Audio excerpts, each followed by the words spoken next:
हमें external organs में इतना ही पढ़ना था। अब हम इंटरनल ऑर्गेन्स पढ़ते हैं फीमेल रिप्रोडक्टिव सिस्टम का। महिला प्रजनन तंत्र के आंतरिक भाग को पढ़ते हैं। पहले आपका भेजिना, जिसे हिंदी में योनि कहते हैं। पहले हम इसके स्ट्रक्चर को देखते हैं। ये डायग्राम आपके इंटरनल ऑर्गेन्स का है। फीमेल में जो इंटरनल रिप्रोडक्टिव ऑर्गेन्स होते हैं उसका डायग्राम है ये। आप नीचे देखेंगे तो ये पार्ट आपका भेजिना का है। ये सर्विक्स से नीचे होता है आपका भेजिना का पार्ट। वो पार्ट जो पेनिस को रिसीव करता है इंटरकोर्स के दौरान, उसे भेजिना कहते हैं। अब आइए इसके फंक्शंस को पढ़ते हैं। तो पहला आपका receive penis during sexual intercourse, यौन संबंध के दौरान पेनिस को रिसीव करता है ये। और दूसरा आपका है serve as birth canal during delivery, प्रसव के दौरान इसी रास्ते से आपका बच्चे बाहर आते हैं। और तीसरा आपका पासेज ऑफ मेंस्ट्रुअल फ्लो, जो आपकी ब्लीडिंग होती है, पीरियड्स होती है, उसमें जो ब्लीडिंग होती है वो इसी रास्ते से बाहर आती है। और रूट फॉर यूटेराइन सिक्रेशन, आपका ये यूटेरस है और इसके अंदर जो भी केमिकल्स हार्मोन्स बनते हैं, जो ब्लीडिंग होती है, इसका जो रूट है बाहर निकलने का, ये आपके थ्रू भेजिना ही बाहर आता है। तो हमने पहला योनि पढ़ लिया, भेजिना पढ़ लिया। अब दूसरा पढ़ते हैं यूटेरस, जिसे हिंदी में गर्भाशय कहते हैं। इसके स्ट्रक्चर को देखते हैं पहले। ये पियर्ड शेप होते हैं, नाशपाती आकार के, और होलो होते हैं। ये डायग्राम आपका यूटेरस का है। इसके भी 3 पार्ट्स होते हैं। पहला होता है आपका फंडस, दूसरा होता है बॉडी, और तीसरा होता है सर्विक्स। ये भेजिना के ठीक ऊपर शुरू होते हैं और फ्लैपियन ट्यूब इधर से आपका निकलता है। इस पूरे पार्ट को यूटेरस बोलते हैं। तो इसके पहले पार्ट्स को पढ़ते हैं, जो है आपका फंडस। हिंदी में भी इसे फंडस ही कहते हैं। ये डोम शेप के होते हैं, उभरी आकार। जब फीमेल प्रेग्नेंट रहती है तो बाहर की तरफ जो निकला हुआ भाग रहता है वो आपका फंडस कहलाता है। और दूसरा है आपका बॉडी। इस बीच वाले पार्ट्स को बॉडी कहते हैं। ये मेन पार्ट्स होता है आपके यूटेरस का। और तीसरा होता है आपका सर्विक्स, लोअर पार्ट, जो आपके भेजिना के ठीक ऊपर होता है, जो आपके भेजिना और यूटेरस को कनेक्ट करता है, उस पार्ट को सर्विक्स कहते हैं। हमने पार्ट्स ऑफ यूटेरस पढ़ लिया। अब हम लेयर्स ऑफ यूटेरस पढ़ेंगे। यूटेरस के 3 लेयर होते हैं, उससे क्वेश्चंस काफी पूछे जाते हैं। तो पहला आपका पेरीमेट्रियम, हिंदी में भी इसे पेरीमेट्रियम ही कहते हैं। ये आपके सामने डायग्राम है इंटरनल ऑर्गेन्स का। ये आपका यूटेरस है और ये जो पार्ट है ये परतें होती है, लेयर्स होती है यूटेरस का। तो सबसे ऊपर बाहरी लेयर को पेरीमेट्रियम कहते हैं। ये लेयर जो है दोनों साइड, इसे पेरीमेट्रियम कहते हैं।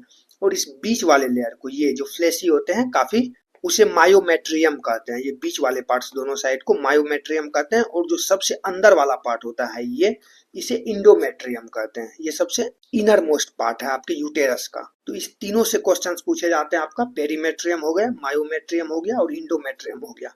इससे क्वेश्चंस पूछे जाते हैं और इसके फंक्शंस पूछे जाते हैं। तो ये आपको ये माइंड में रखना होगा। अब इसके फंक्शंस के बारे में हम पढ़ते हैं। पेरीमेट्रियम आपने देख लिया, आउटर मोस्ट पार्ट, ये जो बाहरी परत है इसे पेरीमेट्रियम कहते हैं। उसके बाद दूसरा आपका myometrium, middle thick muscular layer, जो बीच के लेयर है, इसको मायोमेट्रियम बोला जाता है। और तीसरा आपका इंडोमेट्रियम, ये सबसे इनर पार्ट्स होते हैं।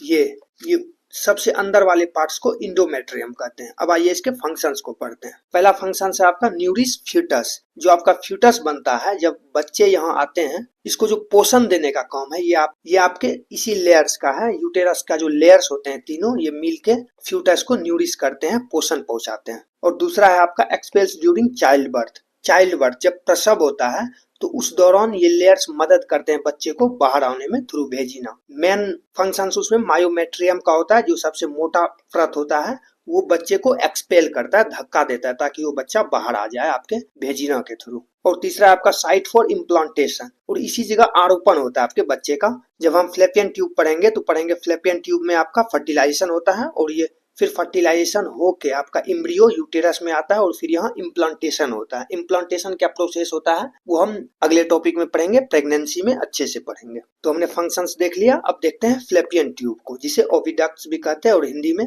डिंबवाही नलिकाएं कहा जाता है। ये यूटेरस के बाद जो आपका ये स्ट्रक्चर है दोनों साइड से, इसे फ्लैपियन ट्यूब कहते हैं, या हिंदी में डिंबवाही नलिकाएं कहते हैं। ये आपका 10 से 12 cm लॉन्ग होता है। इसकी लेंथ 10 से 12 cm होती है। तो आपके फ्लैपियन ट्यूब के भी पार्ट्स होते हैं। टोटल 3 पार्ट्स में बटा हुआ आपका फ्लैपियन ट्यूब। तीनों पार्ट्स को अच्छे से पढ़ते हैं। ये जो आपका यूटेरस से सटा हुआ पार्ट्स होता है, इसे इस्थमस कहते हैं। और ये बीच वाले पार्ट्स को एम्पुला कहते हैं, जहाँ फर्टिलाइजेशन होता है। और ये लास्ट पार्ट को इनफंडिबुलम कहते हैं, जो आपके ओवेरी से सटा हुआ रहता है और फ्रिम्बली से कनेक्टेड रहता है, उसे इनफंडिबुलम कहते हैं। तो पहला पार्ट्स है आपका इनफंडिबुलम, इसे हिंदी में भी इनफंडिबुलम ही कहते हैं। ये फनल शेप का होता है, टिप लाइक स्ट्रक्चर होता है। और दूसरा है आपका एम्बुला, जहाँ फर्टिलाइजेशन प्रोसेस होता है। ये बीच वाले पार्ट्स को एम्पुला कहते हैं, यहाँ आपका फर्टिलाइजेशन होता है। फर्टिलाइजेशन स्पर्म और वोमेन में जो ओवम होता है उसका फ्यूजन यही होता है, उसका मिलन यही होता है। और तीसरा है आपका इस्थमस, हिंदी में भी इसे इस्थमस ही कहते हैं।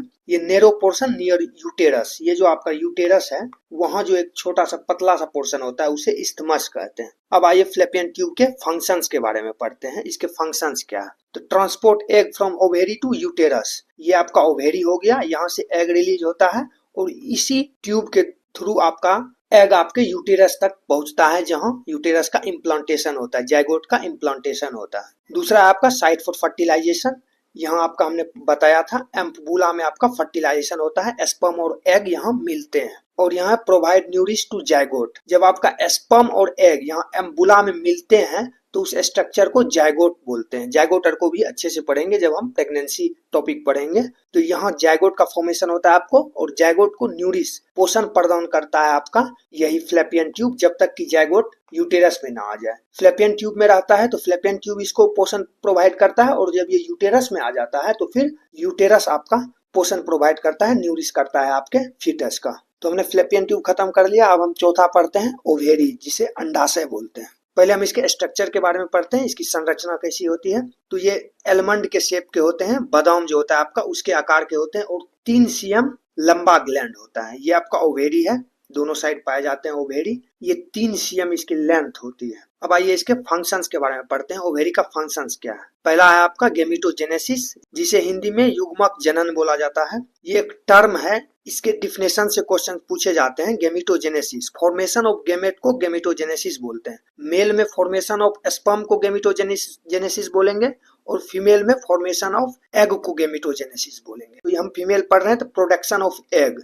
जिसे ओजेनेसिस भी कहा जाता है। तो ये फंक्शन से पहला आपका एग के प्रोडक्शन का यहीं से होता है, आपके ओवेरी से एग का प्रोडक्शन होता है। और आपके हार्मोन का प्रोडक्शन भी आपके ओवेरी से ही होता है। एस्ट्रोजन जो आपके फीमेल कैरेक्टर को डेवलप करता है, स्त्री में जो लक्षण पाए जाते हैं उसका डेवलपमेंट आपका एस्ट्रोजन के द्वारा होता है, और इस हार्मोन का प्रोडक्शन आपका ओवेरी करता है। और दूसरा आपका प्रोजेस्टेरॉन, ये आपके प्रेगनेंसी के लिए प्रिपेयर करता है आपके यूटेरस को। ये आपका यूटेरस है, इसको प्रिपेयर करता है आपका प्रोजेस्टेरॉन, एक हार्मोन है जो आपके ओवेरी से रिलीज होता है। तो हमने इसके फंक्शंस भी देख लिए। अब हम नया टॉपिक पढ़ते हैं, मेंस्ट्रुअल साइकिल, मासिक धर्म चक्र क्या होता है फीमेल में, इसको अच्छे से पढ़ते हैं, पूरी जर्नी को समझते हैं।